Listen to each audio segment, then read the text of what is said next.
Sejam bem-vindos ao nosso canal. Nós queremos pedir a todos vocês, se possível, se inscrevam no nosso canal e nos ajude a crescer. Também não esqueça de deixar ao final o seu like, se gostou ou não gostou do nosso estudo.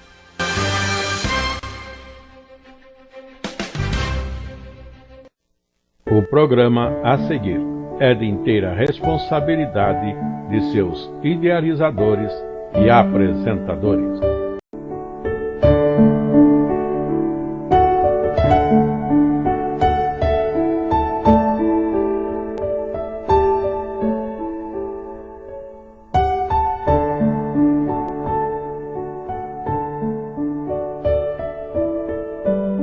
Nós agora chegamos, pela graça e a misericórdia do Senhor, à nossa lição de número 8, com o título As águas do dilúvio secam e Noé sai da arca. Vamos já apresentar para os irmãos o nosso texto áureo, que está em Gênesis capítulo 8, verso 21 e o verso 22, que diz: Não tornarei mais a amaldiçoar a terra por causa do homem, porque a imaginação do coração do homem é má desde a sua meninice. Nem tornarei mais a ferir todo o vivente como fiz, enquanto a terra durar, sementeira e cega, frio e calor, e verão e inverno, e dia e noite não cessarão. Para essa lição de número 8, as águas do dilúvio secam e Noé sai da arca, eu apresento agora para vocês esse esboço com uma introdução, 3 tópicos. Primeiro, as águas do dilúvio começam a baixar. Segundo, Noé entende que as águas do dilúvio secaram. E terceiro, Deus manda Noé sair da arca. E então nós temos a nossa conclusão. A introdução da nossa lição de número 8 diz o seguinte: na lição anterior, nós vimos como o mundo antigo foi destruído pelas águas do dilúvio e como Noé e sua família, assim como os animais que com ele entraram na arca, foram salvos da ira de Deus e preservados para um novo mundo que se descortinava aos olhos daquele remanescente. A geração ímpia e pecadora que havia corrompido seu caminho na terra havia sido varrido pelas águas, de modo que aquelas 8 pessoas e os animais que com elas saíam de dentro da arca encontraram um mundo como que purificado, pronto para que eles, sob a promessa e a garantia do próprio Deus, pudessem repovoá-lo até o fim dos tempos. Dentro da nossa introdução, eu quero fazer o destaque para vocês a respeito dessa grande salvação da parte do Senhor Deus, como que Deus ele veio salvar da ira e preservar uma família para um novo mundo.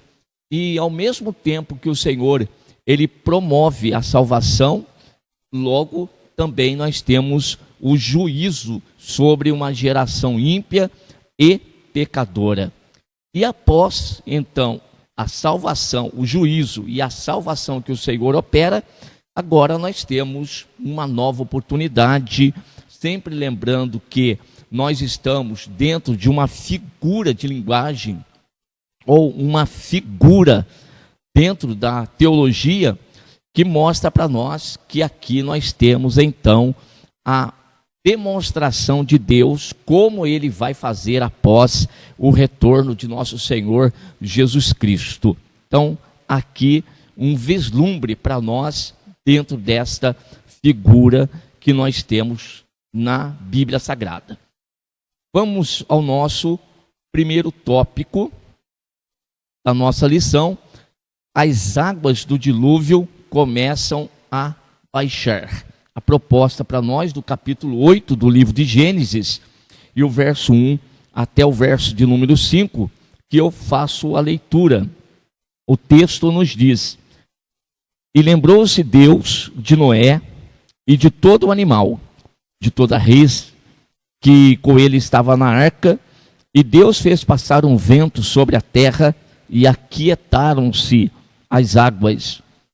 Cerraram-se também as fontes do abismo e as janelas dos céus, e a chuva dos céus deteve-se, e as águas tornaram de sobre a terra continuamente, e ao cabo de 150 dias as águas minguaram. E a arca repousou no 7º mês, no dia 17 do mês, sobre os montes de Ararat. E foram as águas indo e minguando até o 10º mês.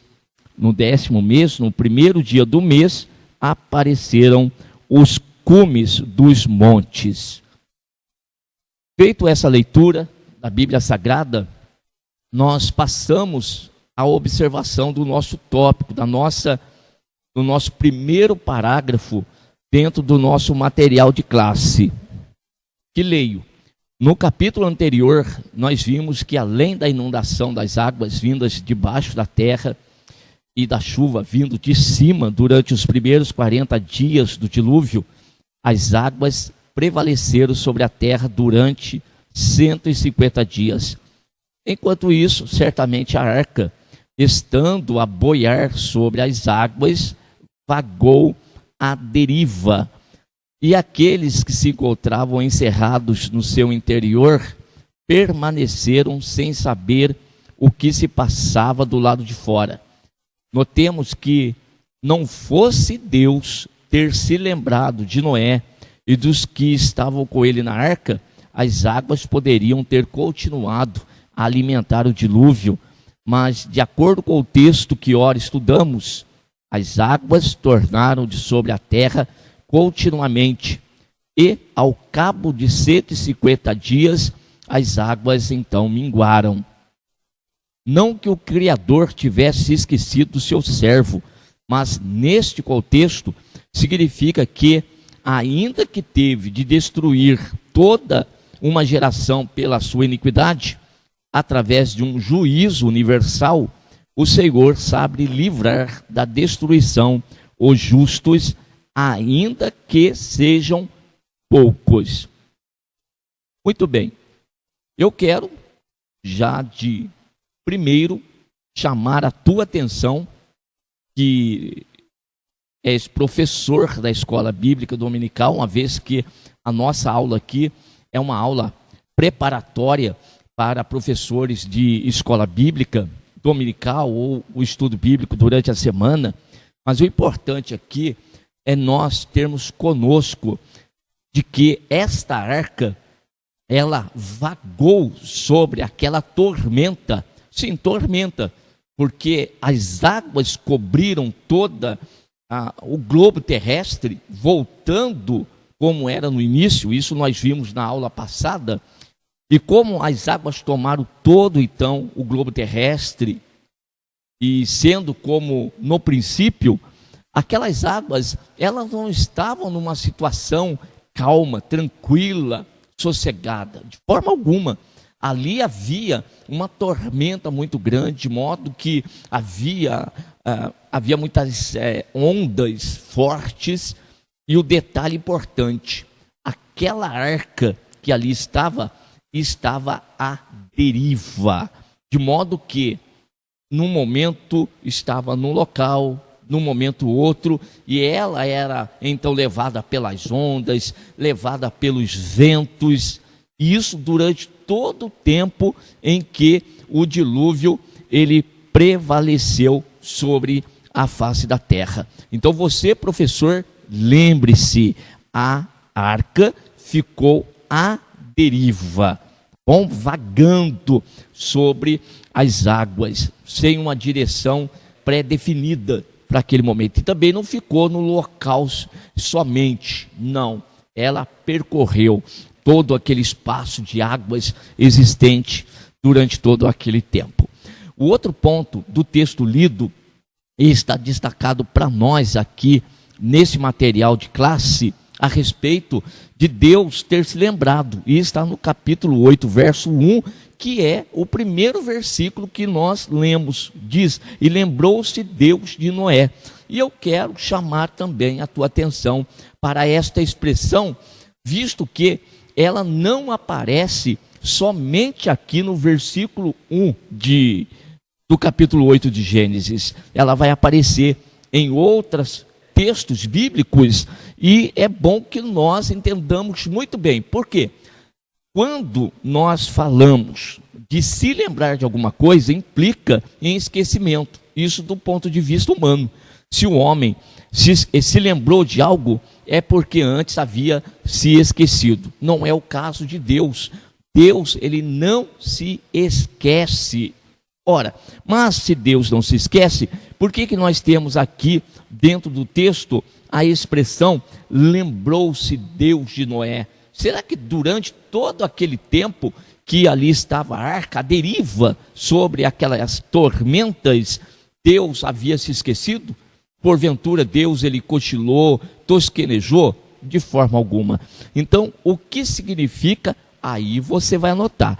Nós não temos no material de classe escrito o que eu vou dar agora para vocês, o que eu vou definir como essa expressão lembrar-se dentro da Sagrada Escritura.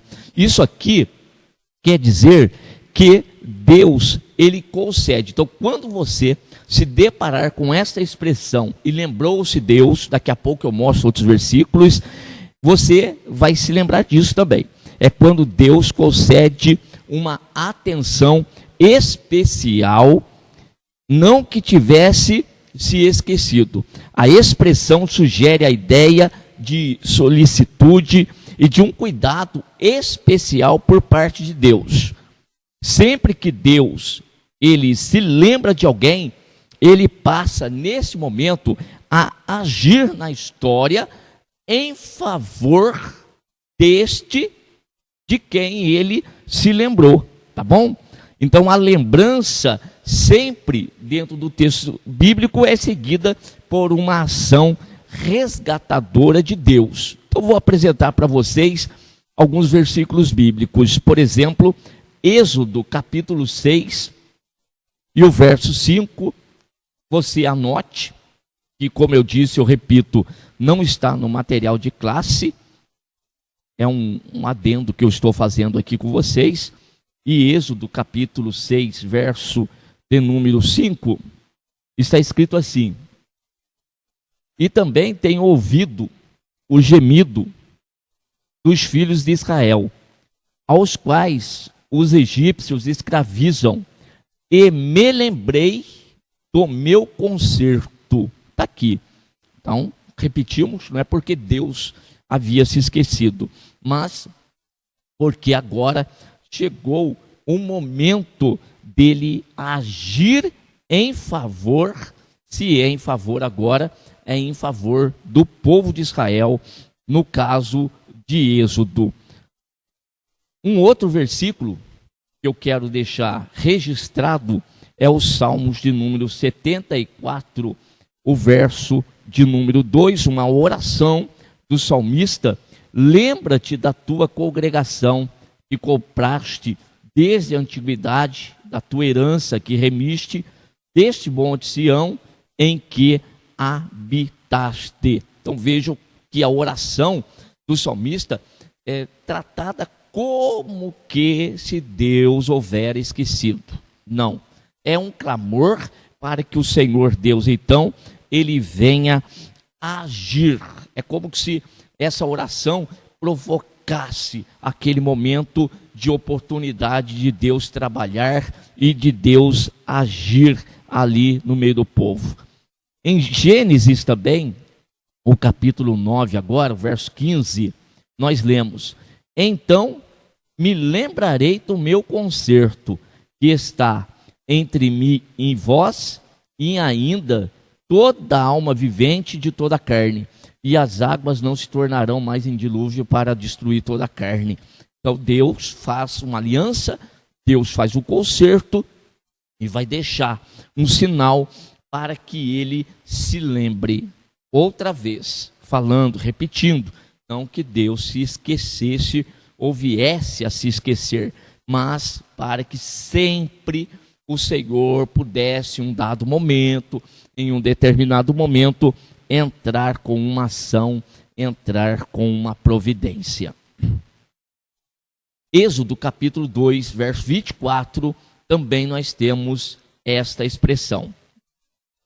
Fica registrado. Aqui eu não vou fazer a leitura. Agora, quando nós voltamos para o material de classe aqui, e nós lemos que Deus teve que destruir toda uma geração por causa da sua iniquidade através de um juízo universal, aí está escrito que o Senhor, ele sabe também livrar da destruição os justos, ainda que sejam poucos. É o agir de Deus, é o cuidado de Deus, é a forma de Deus manifestar o seu amor e a sua graça. Aí nós temos uma referência da carta do apóstolo Pedro, que eu vou ler na segunda carta do apóstolo Pedro, capítulo de número 2, versículo 5 até o 9. E não perdoou o mundo antigo, mas guardou a Noé, pregoeiro da justiça, com mais 7 pessoas, ao trazer o dilúvio sobre o mundo dos ímpios. E condenou a subversão às cidades de Sodoma e Gomorra, reduzindo-as a cinza e pondo-as para exemplo aos que vivessem impiamente. E livrou o justo Ló, enfadado da vida dissoluta dos homens abomináveis. Porque esse justo, habitando entre eles, afligia todos os dias a sua alma justa, pelo que via e ouvia sobre as suas obras injustas. Assim, sabe Deus livrar da tentação os piedosos e reservar os injustos para o dia de juízo, para serem castigados. Então, o apóstolo Pedro, retomando primeiro o que está aqui em Gênesis, do juízo de Deus da época de Noé, e também retoma o período de juízo de Deus, que está exatamente em Gênesis 18, da referência, que eu não vou ler, mas que o próprio Pedro trouxe à tona essa passagem a respeito de Sodoma e Gomorra, como que o Senhor, ele destruiu aqueles homens ímpios, mas preservou naquela ocasião o justo Ló. Eu quero, antes de passar para o próximo tópico, destacar também a respeito dessa justiça do homem. Noé era um homem justo diante de Deus. Aqui, no caso de Gênesis 18, Ló também foi considerado um homem justo diante do Senhor, ao contrário de toda aquela geração, tanto de Noé quanto da época de Ló, que eram homens ímpios. O que é que torna um homem? Porque todos eles tinham a mesma natureza dos demais. Qual era o diferencial na vida de Noé e também na vida de Ló? O diferencial está exatamente na fé. E esta fé, em outras aulas, já destaquei com vocês que esta fé, ela não é inata ao homem. Ao contrário, o homem, ele nasce num estado de pecado, é morte, está morto em relação a Deus. Ele não deseja Deus, ele não busca Deus, conforme nós lemos lá em Efésios capítulo 2, anda segundo os desejos da carne, os propósitos do coração. Agora, quando Deus, ele olha, então, para o homem na terra, e aí Deus, então, ele se volta para esse homem e resolve trabalhar na vida desse homem. Esse homem agora é como Noé, achou graça diante dos olhos de Deus. E o Senhor opera nele e enxerta a fé dentro dele pelo poder do seu Espírito Santo. E agora o homem, de posse dessa fé dentro dele, pois bem, foi alcançado pela graça, pelo favor imerecido de Deus. E a partir desse momento agora, este homem, ele é diferente dos demais. Passa a ter prazer nas coisas de Deus. Este homem agora, pela vontade de Deus, foi tornado justo. Nos dias pelos quais nós estamos passando, qual é a condição para nós sermos justos diante de Deus, uma vez que nós também temos uma natureza caída? Agora, a nossa justiça, que não é nossa própria justiça, também não é inata, ela provém da obra que Cristo realizou por nós. Então Jesus cumpriu toda a vontade de Deus, viveu uma vida de justiça na presença de Deus, foi até a morte, obediente até a morte, morte de cruz, e morreu por nós.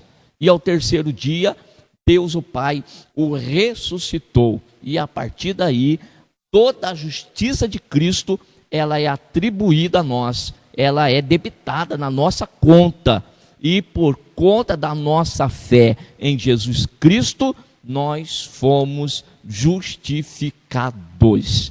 Então, como Noé andou na presença de Deus, sendo justo, reto, Ló também foi considerado um homem justo, no meio de tantos homens pecadores, conseguiram viver na presença de Deus uma vida de santidade, ou seja, separada daquele mundo perdido. Nós, nos dias atuais, nós temos a mesma condição para tal. Por quê? Por causa da presença do Espírito Santo em nós, que nos foi dado pela mensagem da pregação do Evangelho. Ele nos alcançou e nós fomos transformados, ou seja, regenerados pelo Espírito Santo. Então, justos na presença de Deus. Vamos nós seguir agora para o segundo parágrafo da nossa lição. Desse primeiro tópico, as águas do dilúvio começam a baixar. Os versos seguintes descrevem como, após prevalecer por 150 dias, começou o processo de estiagem, ou o escoamento das águas, quando então a arca, depois de vagar livremente, desde o início do dilúvio, por regiões desconhecidas. Então, por favor, professor, marque aí, vagava livremente desde o início do dilúvio e por regiões desconhecidas. No 7º mês, isto é, 5 meses após o início do dilúvio, ancorou nos montes de Ararat, uma cadeia montanhosa atualmente localizada no norte da Mesopotâmia, no leste da Turquia, e de onde as primeiras gerações dos filhos de Noé desceram para habitar o restante do mundo, conforme veremos em lição posterior. No 10º mês, diz o texto que apareceram os cumes dos montes, o que se deve entender de um ponto de vista humano, pois mesmo que o Ararat não seja a maior cadeia de montanhas do mundo, ela se destaca em relação às demais montanhas daquela região do Oriente Próximo. Então vejam, aquela oportunidade que a arca, depois de vagar livremente por diferentes regiões e regiões desconhecidas, agora ela repousa sobre o Monte Ararat. Isso não quer dizer que a arca ela foi mantida numa posição desde quando então as águas começaram a subir. A arca subiu e permaneceu naquele local. E como ela repousa agora no Monte Ararat, aí nós vamos dizer, não, ali naquela região está o Jardim do Éden, de onde ali por perto eles saíram da época. Não, aquele não é o local em que eles viveram, que eles estiveram naquele tempo antes do dilúvio. Onde eles estiveram? Ninguém sabe, mas por certo era um local diferente de onde a arca ela repousou, porque ela estava vagando. Feito estas observações do nosso primeiro tópico, agora passamos para o segundo. E o nosso segundo tópico diz: Noé entende que as águas do dilúvio secaram. É o verso 6 até o nosso verso 14 desse capítulo 8, que eu vou deixar para vocês lerem na classe de aula. Eu vou já entrar diretamente no tópico aqui do nosso primeiro parágrafo no material de classe. Então vamos lá, vamos fazer a leitura.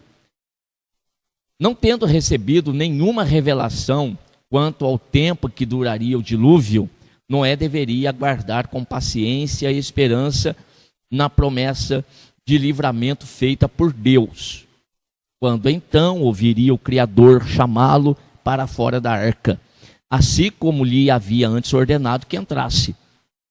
Por isso, ao utilizar-se daquela única e pequena janela construída no topo da arca, nós podemos perceber o cuidado do patriarca em não abandonar a segurança da arca por qualquer motivo que fosse, o que seria necessário caso desejasse ele mesmo visualizar o estado em que o mundo se encontrava. Não devemos confundir os 40 dias após os quais abriu a janela da arca com os primeiros 40 dias do dilúvio. Trata-se de momento imediatamente posterior àqueles 150 dias em que as águas haviam prevalecido sobre a terra. Para você, professor, marque esta segunda linha. Noé deveria aguardar com paciência e esperança na promessa de livramento feita por Deus. Então são lições que, quando nós lemos o texto, parece que à primeira vista é uma narrativa, né? E nós não vamos conseguir extrair nada. Ao contrário, nós temos muito que aprender com essas narrativas. Aqui no destaque que eu pedi a vocês, paciência e esperança na promessa de Deus. Ali cessaram as chuvas e agora vai começar as águas, ou começam as águas a baixar, se secar. E secam. Já não temos mais água. Porém, Noé, ele ainda está na arca. Quem havia dado ordem para ele entrar? Ele entrou na arca quando ele acabou de construir a arca, e tendo a arca toda agora acabada, ele disse para a família: entremos. Não, ele esperou a ordem de Deus. Após ter acabado toda a obra, esperou ouvir a voz de Deus quando deu a ordem para entrar, tanto ele quanto os animais. Obedeceu. Agora, a mesma coisa, vai obedecer também à voz do Senhor. Por enquanto, não existe nenhuma determinação de Deus. Se não existe, eu vou ficar na posição em que Deus me mandou ficar. Nós temos várias passagens bíblicas nesse sentido, de homens e mulheres que viveram verdadeiramente a paciência e a esperança na promessa de Deus, em não tomar nenhuma atitude precipitada, sempre esperando, mesmo que a situação ela vai ficando no limite. Posso dar um exemplo. Eu sempre, quando toco nesse assunto, me lembro de Elias. Elias estava lá na beira do ribeiro de Querite. E naquele ribeiro, como ele próprio já havia profetizado que não haveria chuva, e aquele ribeiro era do tipo que só tinha água enquanto houvesse chuva, cessando chuva, as águas certamente secariam, e ele sabia disso, era daquela região, mas ele ficou ali. Deus falou para ele que ficasse ali, e ali ele foi sustentado pelo Senhor todo o tempo, e sempre dia após dia observando: a água está se secando, o volume da água está diminuindo, mas em nenhum momento saiu da posição em que Deus havia o colocado, até que realmente vem a voz de Deus e diz: Elias, agora levanta-te e vai para Sarepta, que é de Sidom. Aí sim vai ter uma nova direção, um novo direcionamento. Como que é interessante isso, né? Fica essa lição para nós aqui nessa oportunidade, para que nós aprendamos também onde é que Deus tem nos colocado. Então, Não fique com a tua alma inquieta, sempre pensando, preciso sair, preciso ir, preciso acontecer. Calma, espere com paciência e esperança na promessa de Deus. Isso aqui, de uma forma geral, também diz respeito, lógico, e principalmente à volta de Jesus. Jesus voltará. Calma, vá vivendo a tua vida de santidade, de confiança em Deus, de paciência, esperando na promessa, porque um dia Jesus voltará. Vamos colocar na tela para vocês o segundo parágrafo desse segundo tópico. Noé entende que as águas do dilúvio secaram. E eu leio: Noé se serve de duas aves para fazer a averiguação das condições do lado de fora da arca.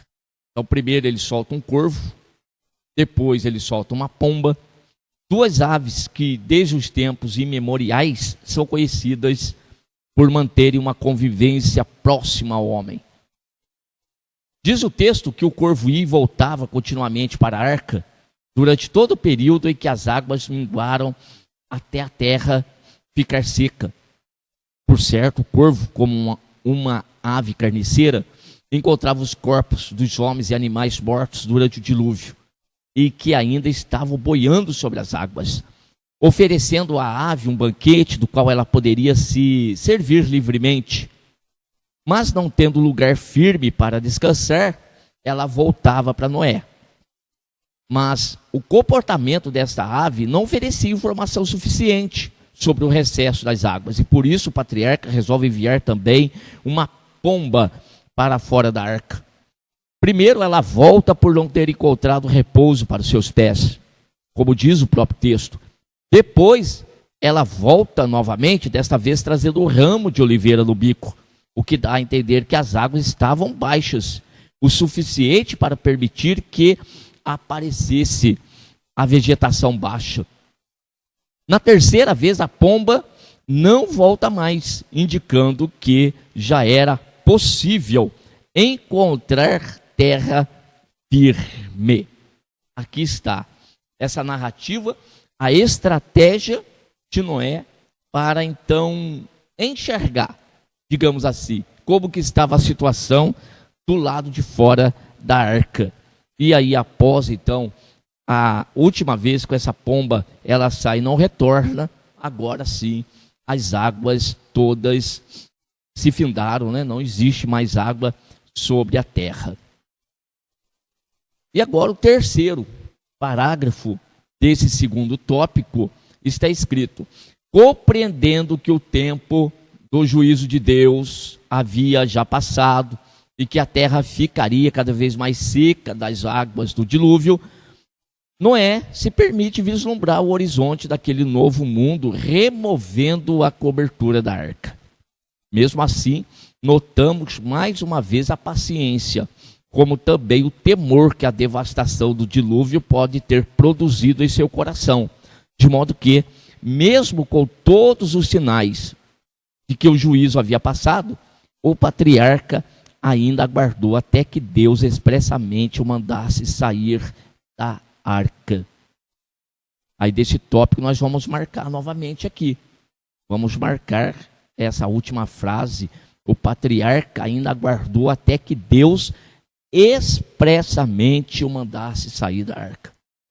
Embora agora já tinha a certeza absoluta, não tem mais água, lá fora está seco, eu posso sair, tem liberdade para isso, todavia ainda preciso de uma voz de Deus, de um comando de Deus, de uma ordem de Deus. Do contrário, eu quero permanecer onde Deus primeiramente me colocou. Eu preciso, nesse momento aqui, fazer essa observação com vocês, por causa da inquietação que existe no coração de muitos nesses últimos dias pelos quais nós estamos atravessando. Primeiro, porque muitos têm pensado que são donos da sua própria vida, se comandam, se direcionam. Quem faz assim não tem Deus como Senhor. Do contrário, precisa aprender a obedecer à ordem de Deus. Então, se existe uma palavra de Deus, nós temos que tirar toda a inquietação do nosso coração e esperar realmente que Deus expressamente fale, que Deus expressamente nos direcione o nosso caminho. Ainda que nós tenhamos já colecionado várias experiências com respostas de Deus e nós saibamos prontamente como agir, mas é bom sempre esperar uma ordem expressa de Deus, porque nós fazendo dessa forma, com certeza nós não vamos errar. Muito bem. Dessa forma, nós chegamos então ao nosso terceiro tópico da nossa lição, e agora Deus manda Noé sair da arca. É o verso de número 15 até o verso de número 22. Vou fazer a leitura com vocês. Então falou Deus a Noé dizendo: sai da arca tu e a tua mulher, teus filhos e mulheres de teus filhos contigo.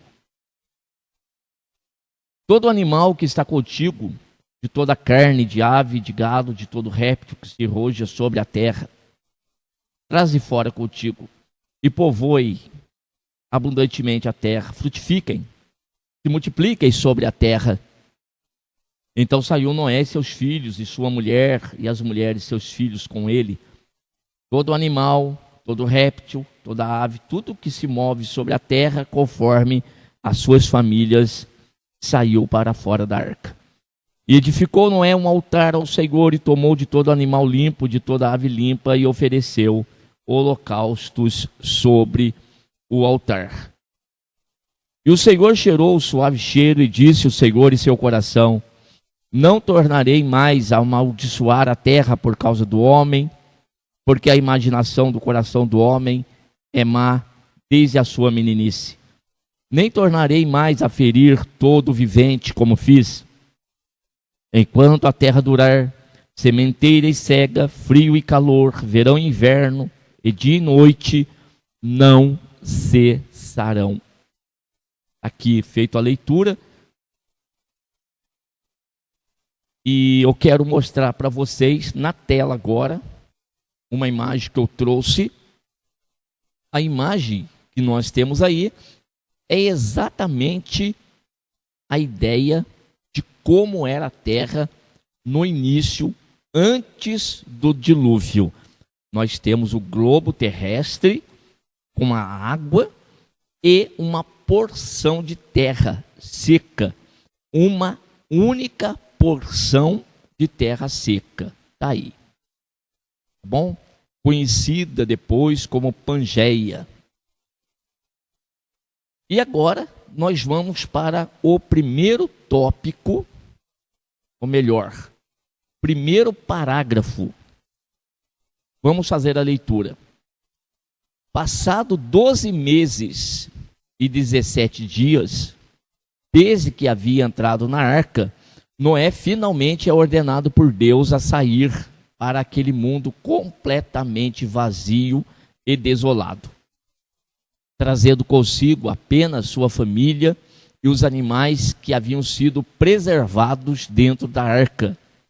Os animais não deviam ser mantidos dentro da arca para uso ou controle de Noé, mas deviam sair e povoar abundantemente a terra e frutificar-se e multiplicar-se sobre a terra.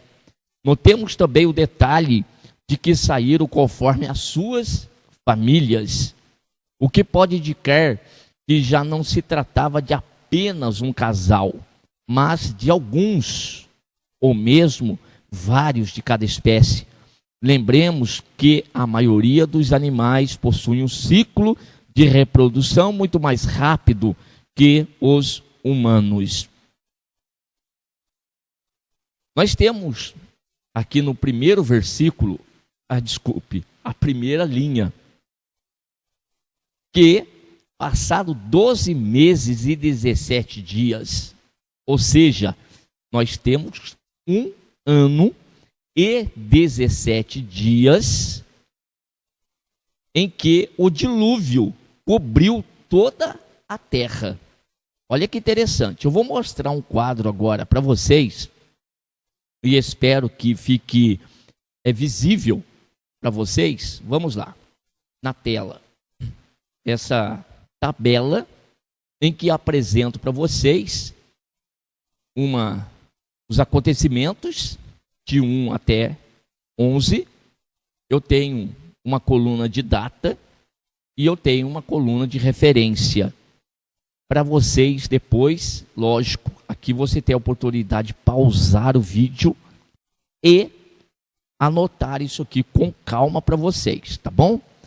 Então, nesse quadro, com data e também as referências bíblicas, na última linha, nós temos o total de tempo na arca, em que Noé permaneceu na arca. Então, nós temos aí o total de 1 ano e 17 dias. Às vezes, as pessoas pensam que o período do dilúvio, ele foi um período de 150 dias. Outros pensam que foi um pouquinho mais. Contudo, observe vocês o período de tempo. Agora, por que eu quero tanto destacar isso aqui? Eu mostrei para vocês a terra, a imagem da terra, desde o início, antes do dilúvio, que era uma porção seca única.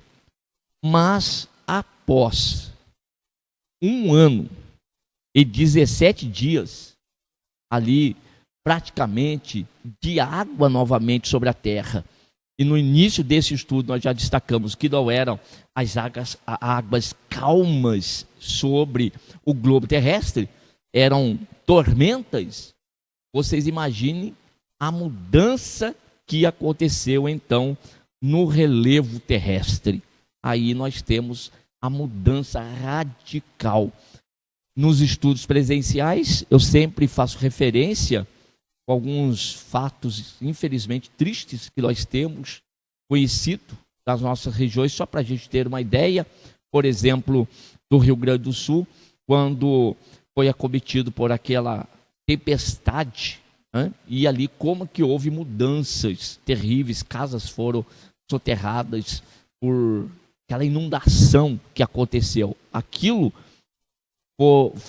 aconteceu uma inundação de quantos dias? Poucos dias. Assim mesmo, já provocou muita mudança, muitos transtornos. Agora você tem um cálculo de um dilúvio de 1 ano sobre a terra. O que não veio acontecer? É por isso que agora Noé sai da arca e o que ele encontra? Um mundo totalmente diferente daquele de quando ele entrou na arca. Totalmente diferente, até porque, com certeza, não é o mesmo local de onde ele habitou. Agora é diferente. O local, o lugar está diferente, entendeu? De todos os aspectos. Então, é isso que nós precisamos prestar atenção. Deus fez uma mudança radical. Então, começando com os homens ímpios, destruindo, desfez tudo, e agora Deus tem uma família que vai repovoar a terra, e nós temos os animais que também têm a ordem de se multiplicar sobre a terra. Vou para o segundo parágrafo.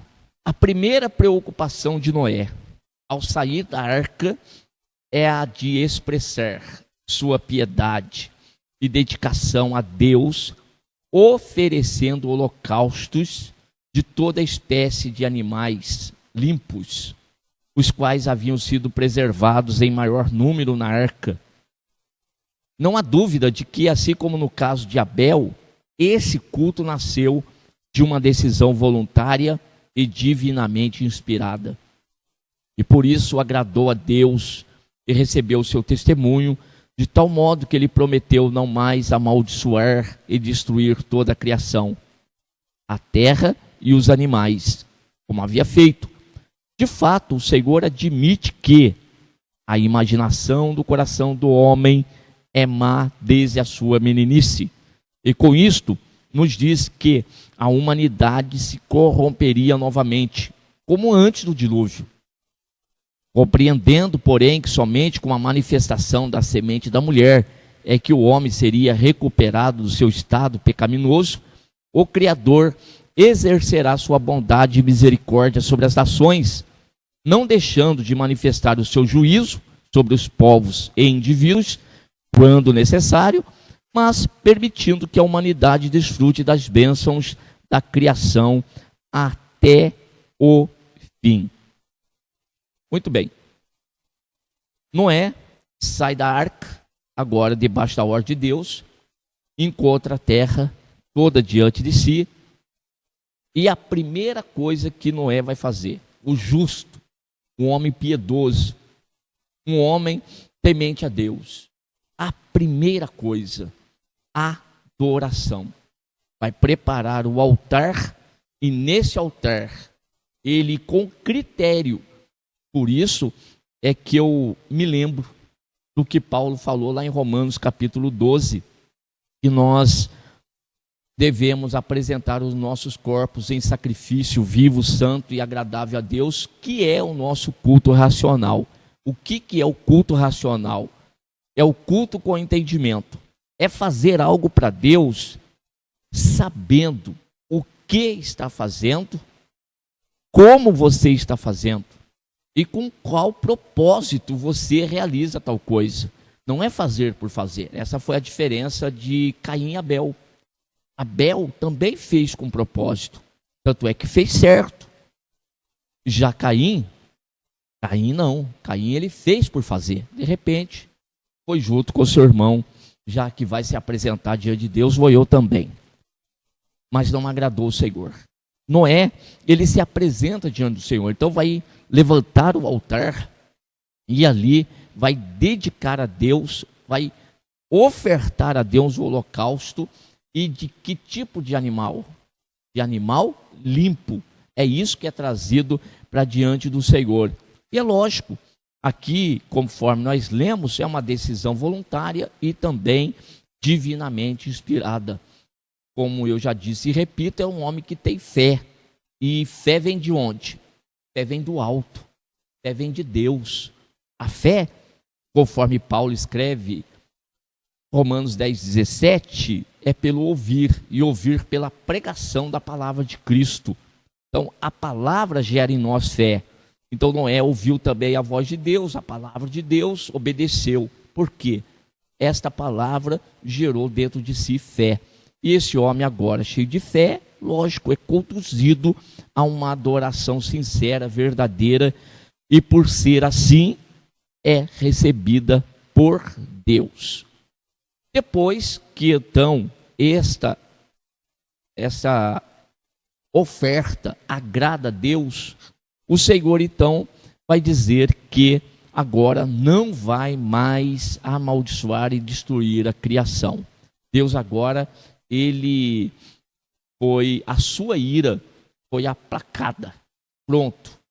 E ali então recebeu a oferta e a adoração, o sacrifício que Noé lhe apresentou. E disse o Senhor: a imaginação do coração do homem é má desde a sua meninice.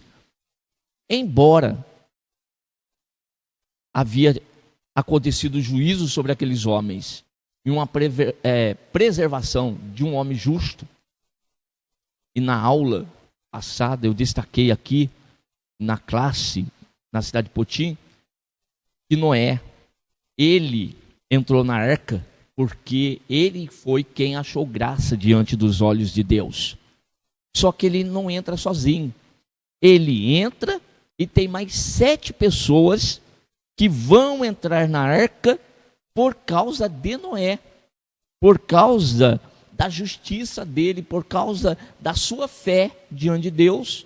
Ele atrai e 7 pessoas também serão salvas juntamente com ele. Na aplicação, é exatamente isso. Jesus, ele foi o sacrifício perfeito. Jesus, ele era justo, santo, ele agradou a Deus, mas pela obra que Cristo realizou na cruz do Calvário, nós fomos favorecidos. Nós podemos entrar e estar na presença de Deus por causa da obra que Cristo realizou por nós. Noé, nesse caso, é uma figura de Cristo Jesus. Mas este aqui, como eu disse, Noé, é uma figura. E ele e a sua casa vão povoar a terra, mas a semente de Noé é adâmica, é de um homem caído. Logo, os que dos seus filhos darão continuidade a uma geração de novas pessoas sobre a terra, porém com o mesmo problema. Desde o início, o pecado. O pecado ainda está presente. E o texto diz: a imaginação do coração do homem é má desde a sua meninice, desde a sua geração. Ele já é gerado nessa condição. E é por esta razão que Deus agora fala: não vou mais destruir o homem. O homem, ele realmente, ele vai se corromper de novo, ele vai errar de novo, porque o seu coração é mau, desde a sua meninice. E Deus resolve preservá-lo, embora durante a história o Senhor traga alguns tipos de juízos para alertar, para mostrar, enfim, para trazer outro tipo de lições. Mas de toda a humanidade Deus não vai mais destruir. Porém, ficou a mensagem que a respeito da manifestação da semente da mulher, que é é que o homem seria recuperado do seu estado pecaminoso.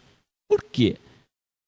Quando Jesus, ele nasce, percebam, Jesus, ele foi gerado no ventre de Maria por obra do Espírito Santo de Deus.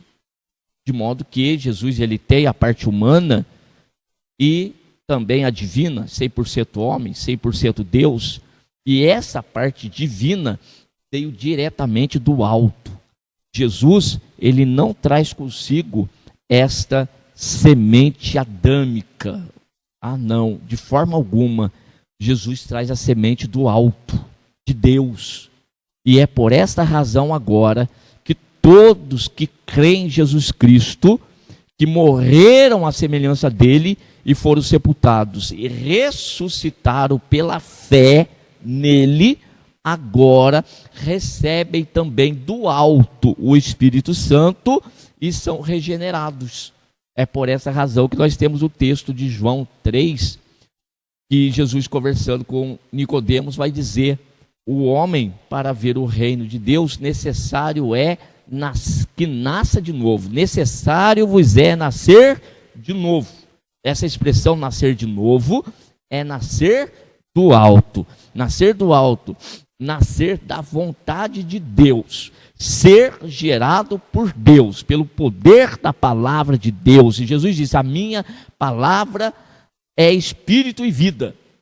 Então, esta palavra, quando nos alcança, ela nos regenera. E aí nascemos de novo. Temos agora conosco o Espírito Santo de Deus. Somos uma nova criatura. As coisas velhas passaram, eis que tudo se fez novo. E aquele que começou em nós a boa obra é poderoso para aperfeiçoar até aquele grande dia. Então, todo aquele juízo que veio sobre a terra, e depois Noé vai dar continuidade. Infelizmente, o homem ainda está no seu estado de destituído da glória de Deus, e mantém ou deve manter a esperança da manifestação de Cristo, e sempre ofertando a Deus holocaustos, sacrifícios e visualizando. Jesus, ele veio, morreu por nós na cruz do Calvário, ao terceiro dia ressuscitou, subiu aos céus, e agora um dia vai se manifestar trazendo o juízo final. E aí sim, aí tudo vai terminar. E aqueles que têm fé em Cristo Jesus terão novos céus e nova terra, não mais como aqui. Noé povoou essa terra, mas com semente de homens destituídos da glória de Deus. O resultado sempre foi homens separados, homens praticando coisas abomináveis diante dos olhos de Deus. Até que o Senhor envia seu Filho Jesus Cristo para resgatar o homem dessa condição pecaminosa.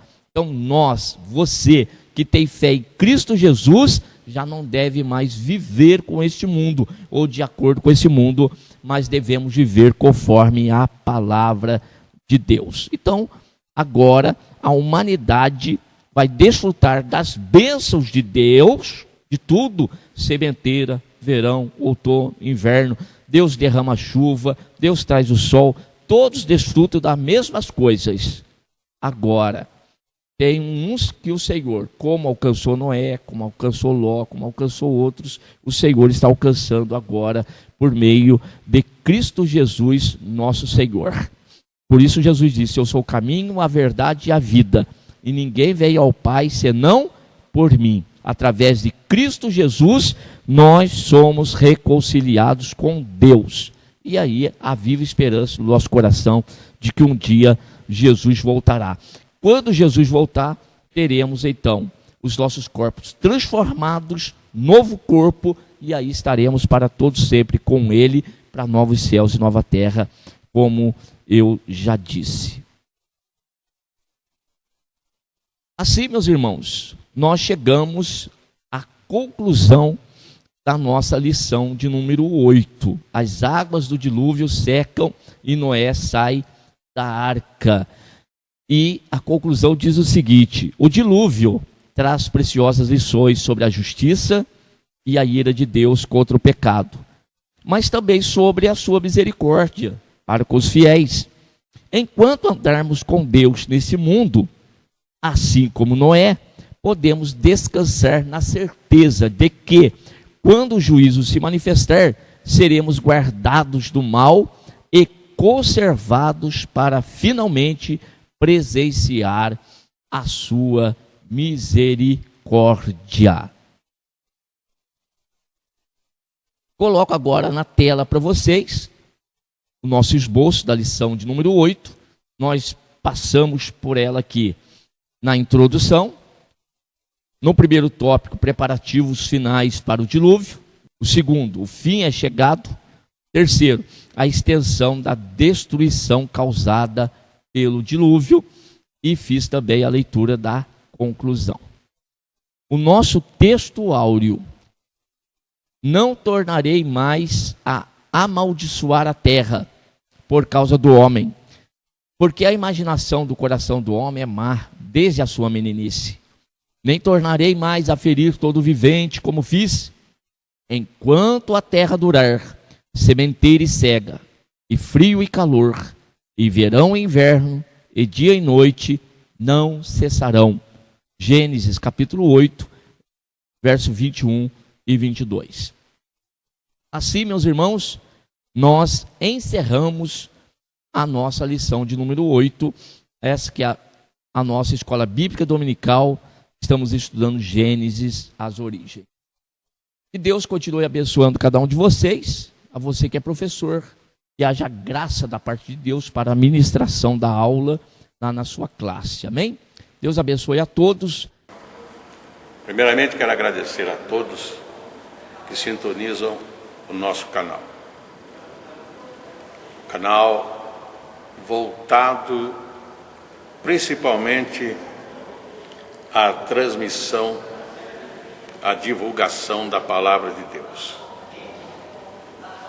E ao encerrar o estudo desta noite, eu quero pedir a todos vocês, os que ainda não são inscritos em nosso canal, se inscrevam. Se inscrevam. Logo aí embaixo está aí a palavra inscreva-se. Clica nela. Somente isso.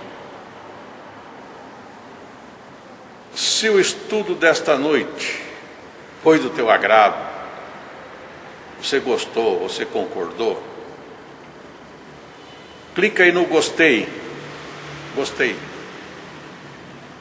Se você não gostou, é um direito seu.